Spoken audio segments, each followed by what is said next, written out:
श्वेतांबरी ने लिखा है, प्रणाम अनंत श्री। कभी कभी लगता है कि अनंत की यात्रा में समझ गहरी हो रही है और कभी कभी लगता है कि मन का खेल हो रहा है। सही क्या है ये जानना कितना ज़रूरी है, कैसे जाने? जाने नहीं, जिए।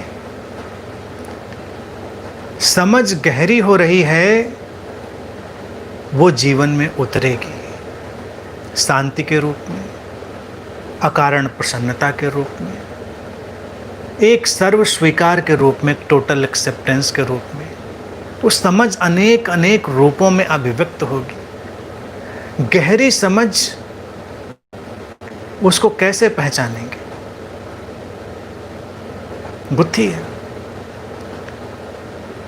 जब तुम जीवंत होते हो तो कैसे पता चलता है तुम जीवंत हो? जीवंत हो। तुम स्वस्थ हो तो कैसे पता चलता है स्वस्थ हो? एक अंदर से जीवन ऊर्जा का प्रवाह उठता है, स्वास्थ्य की एक तरंग उठती है।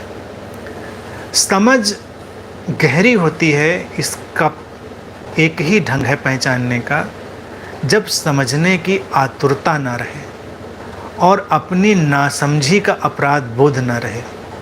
हम नहीं समझते हैं, इस भाव का हमारे ऊपर कोई बोझ न रहे। कोई आकर अगर हमें कह जाए कि तुमसे ज़्यादा नासमझ कोई नहीं, तुमसे ज़्यादा बेवकूफ़ कोई नहीं, तुमने समझा है कि तुम बहुत विद्वान हो, तुम बिल्कुल मूर्ख हो, और आप इस बात पर भी अपने अंदर मुस्कुरा सकें, क्योंकि आप जान पाएँ कि आपको सर्टिफिकेट थोड़ा ही चाहिए किसी से, और फिर सर्टिफिकेट भी इन सज्जन से।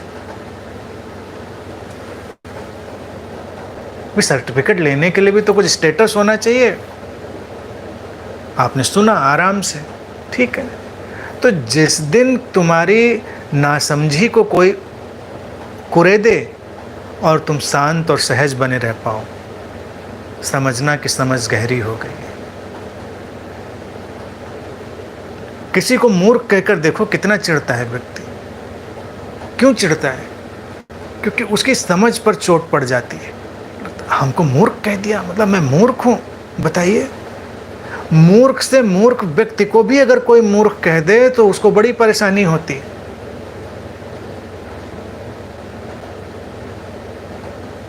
समझदार वही व्यक्ति है कि जब कोई मूर्ख कहे तो वो चुपचाप मुस्कुरा कर सुन सके।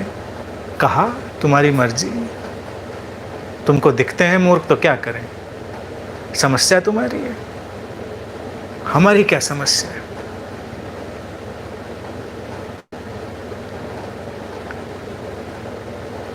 तो समझ गहरी जब आएगी तो ठहराव लाएगी, शांति लाएगी, अकारण प्रसन्नता लाएगी, उलझने का कोई भाव नहीं। वर्तमान में ठहर कर तुम शांति से जी पाओगे। ये हो रहा है तो बस ठीक है, फिर कुछ भी जानने और पहचानने की ज़रूरत नहीं है।